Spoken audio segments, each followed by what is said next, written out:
അവർ പരാജയം സമ്മതിച്ചു.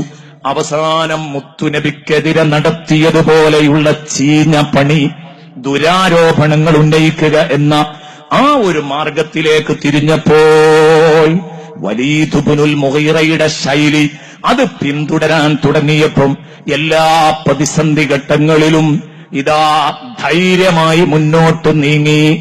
ബഹുമാനപ്പെട്ട ശൈഖുന ധൈര്യമായി മുന്നോട്ടു നീങ്ങി. പേടിക്കണ്ട തങ്ങളെ, തങ്ങളെ കൂടെ ഞാനുണ്ട്.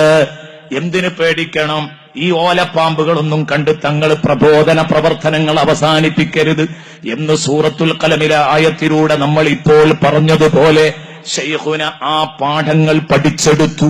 അതാ പ്രബോധന ഫീൽഡിലെ എല്ലാ എതിർപ്പുകളെയും വകവെക്കാതെ എല്ലാം തട്ടിമാറ്റിക്കൊണ്ട് മുന്നോട്ട് വന്നപ്പോൾ ഇന്നൊരു വലിയ വടാവൃക്ഷമായി വളർന്നിരിക്കുകയാണ്.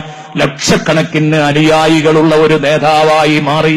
ഈ ഘട്ടങ്ങളിലൊക്കെ പല ആരോപണങ്ങളും വരുമ്പം, പല പ്രതിസന്ധി ഘട്ടങ്ങളിലും ശൈഖുനായുടെ വലത്തുനിന്ന് നീങ്ങാറുണ്ടായിരുന്ന ബഹുമാനപ്പെട്ട അവേലത്തു തങ്ങൾ നഷ്ടപ്പെട്ടപ്പം അവിടുത്തെ മനസ്സിനുണ്ടായ വേദന വളരെ വലുതായിരുന്നു.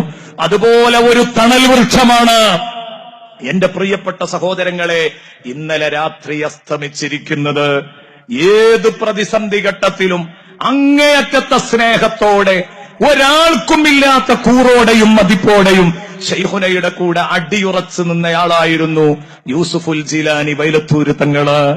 ആ തങ്ങള് ഇന്നലെ വരെ പൊതുപരിപാടിയിൽ പങ്കെടുത്ത് സംസാരിച്ച് ദുആ ചെയ്ത് ഖാജാ സഖാഫി സദസ്സിലുണ്ട്. അദ്ദേഹത്തിന്റെ വീട്ടിൽ നിന്ന് ഭക്ഷണം കഴിച്ചു. അവസാനത്തെ ഭക്ഷണം അദ്ദേഹത്തിനാണ് ആ ഭാഗ്യം കിട്ടിയത്.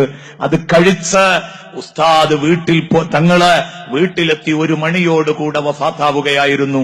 ഞങ്ങളൊക്കെ ഇന്ന് അവിടെ പോയി ബഹുമാനപ്പെട്ട ശൈഖുനയുടെ നേതൃത്വത്തിൽ 1ാമത്തെ നിസ്കാരം നടക്കുമ്പം ഞാൻ ആലോചിച്ചത്, ബഹുമാനപ്പെട്ട തങ്ങൾ പറഞ്ഞ ഒരു വാക്കാ. പലപ്പോഴും ആവർത്തിച്ച് പറയാറുണ്ട്.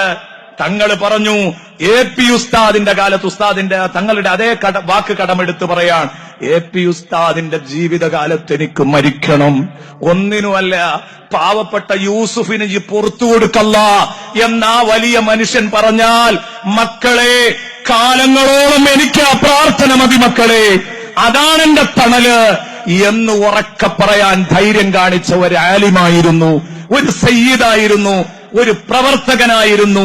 സാധാ പ്രവർത്തകന്റെ കൂടെ നോട്ടീസ് ഒട്ടിച്ച്, പാൾ പോസ്റ്റ് ഒട്ടിച്ച്, ഇങ്ങനെ പോസ്റ്റർ ഒട്ടിച്ചൊപ്പം നടന്ന ഒരു പ്രവർത്തകൻ, അങ്ങനെ സംഘടനയെ ഉണ്ടാക്കിയെടുത്ത ഒരു പ്രവർത്തകൻ. അതുകൊണ്ട് തന്നെ ഇന്ന് അവിടെ ആലിമീങ്ങളുടെ തിരക്ക് കണ്ടതോടൊപ്പം, സാധാത്തുക്കളുടെ തിരക്കനുഭവപ്പെട്ടതോടൊപ്പം എല്ലാ സംഘടനാ പ്രവർത്തകരുടെയും തിരക്കവിടെ അനുഭവപ്പെടുകയാണ്. കാരണം ഒരു സാധാരണ പ്രവർത്തകരും കൂടെ ആയിരുന്നു തങ്ങള്. എപ്പോഴും അങ്ങനെയാണ്. ഹജ്ജ് വേളയില് ഞാൻ ഇപ്പോഴും ഓർക്കുന്നു, ആ ഹജ്ജ് വേളയില് മദീനത്ത് നിന്ന് ചുണ്ടുകൾ ഇങ്ങനെ തമ്മിലടിക്കുകയാണ്, പരസ്പരം കൂട്ടിമുട്ടുകയാണ് തണുത്തിട്ട്. ഞങ്ങളെല്ലാവരും ഉണ്ട്. തങ്ങൾ പറഞ്ഞു, ബഹുമാനപ്പെട്ട തങ്ങളുപ്പാപ്പ പറഞ്ഞു, ക്ലൈമറ്റ് നിങ്ങൾ വിഷയാക്കണ്ട, കാലാവസ്ഥ ഞാൻ ചേഞ്ച് ചെയ്യും. ഇപ്പോഴും ആലോചിക്കുന്നു ഞാൻ ആ വാക്ക്. ഞങ്ങളൊക്കെ പരസ്പരം മുഖത്തോട് മുഖം നോക്കി, എന്താ തങ്ങൾ ഈ പറയുന്നത്? അങ്ങനെ ചെന്നു.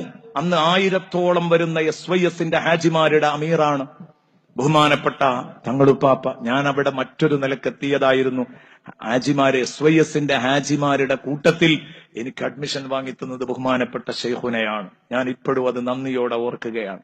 കാരണം അതില്ലായിരുന്നെങ്കിൽ മിനയിൽ മറ്റു സ്ഥലത്തൊക്കെ വിഷമിച്ചു പോവും. അപ്പോ അന്ന് ആ കൂട്ടത്തിലുണ്ട്. തങ്ങൾ പറഞ്ഞു, ഞാൻ ക്ലൈമറ്റ് ചേഞ്ച് ചെയ്യും. തങ്ങൾ പറഞ്ഞ ഭാഷയാണ്, അങ്ങനെ തന്നെ പറഞ്ഞു. എന്നിട്ട് അവിടെ നിന്നാണ് പറഞ്ഞു. പിറ്റേന്ന് എല്ലാരും കൂടെ കൊണ്ടുപോയി. 1000ഓളം ആളുകളുണ്ട്, നോക്കിയാൽ കാണാത്ത ആണുങ്ങളും പെണ്ണുങ്ങളും ഒക്കെ ഉണ്ട്. അവരെയൊക്കെ നിർത്തിയിട്ട് പച്ചക്കുബയിലേക്ക് നോക്കിയിട്ട് ഒറ്റ വർത്താന മലയാളത്തിൽ, പച്ച മലയാളം, ഞാൻ 1000ഓളം വരുന്ന SYSന്റെ ഹാജിമാരുടെ അമീറായി വന്നതാ. കറപ്പന്മാരെ പോലെ, തങ്ങൾ പറഞ്ഞ അതേ വാക്ക് പറയാണ്. അതുപോലെ തന്നെ പാകിസ്ഥാനികളെ പോലെ വലിയ ആരോഗ്യമുള്ള ടീമല്ല. ഇവിടത്തെ തണുപ്പ് താങ്ങാൻ വയ്യ തങ്ങളെ. പേരക്കുട്ടിയാ പറയുന്നത്, വഷളാക്കരുത്, ഒരു മാറ്റം വേണം. ആ രൂപത്തിൽ അങ്ങ് പറഞ്ഞു. ആ സെക്കൻഡിൽ കാലാവസ്ഥ അങ്ങ് മാറി. എല്ലാരും അനുഭവിച്ചതാണ്. അന്ന് തങ്ങളുടെ കൂടെയുള്ള ആ ടീമിലുള്ള ഹാജിമാർ ഈ സദസ്സിലുണ്ടെങ്കിൽ അവരത് സാക്ഷ്യപ്പെടുത്തും. അവിടെ അങ്ങ് മാറി. ഇതായിരുന്നു അവിടുത്തെ പവർ. അത് CM വലിയുല്ലാഹിയിൽ നിന്ന് പകർന്നു കിട്ടിയതാ. ഒരിക്കൽ ബഹുമാനപ്പെട്ട തങ്ങളുപ്പാപ്പ മിനയിൽ ഇങ്ങനെ ഇരുന്ന് സംസാരിക്കുമ്പോ പറഞ്ഞു, ആര് കൈയൊഴിച്ചാലും, കൈയൊഴിക്കുന്നല്ല അതിന്റെ അർത്ഥം, ആര് കൈയൊഴിച്ചാലും ഷെയ്ഖുന കാന്തപുര ഉസ്താദിനെ ഞാൻ കൈയൊഴിക്കൂല. കാരണം എന്റെ ഷെയ്ഖ് എന്നെ പഠിപ്പിച്ചിട്ടുണ്ട് ആരാണ് ഖമറുൽ ഉലമ എന്ന് എന്റെ ഷെയ്ഖ് എനിക്ക് പറഞ്ഞു തന്നിട്ടുണ്ട്. അതിന്റെ ആഴം പറഞ്ഞിട്ടൊരു വാക്ക് പരിചയപ്പെടുത്തി. അന്ന് CM വലിയുല്ലാഹി പറഞ്ഞ ആ വാക്ക് ഞാൻ ഈ സദസ്സിൽ പറയുന്നില്ല. ആ വാക്ക് ഈ സദസ്സിൽ മനഃപൂർവ്വം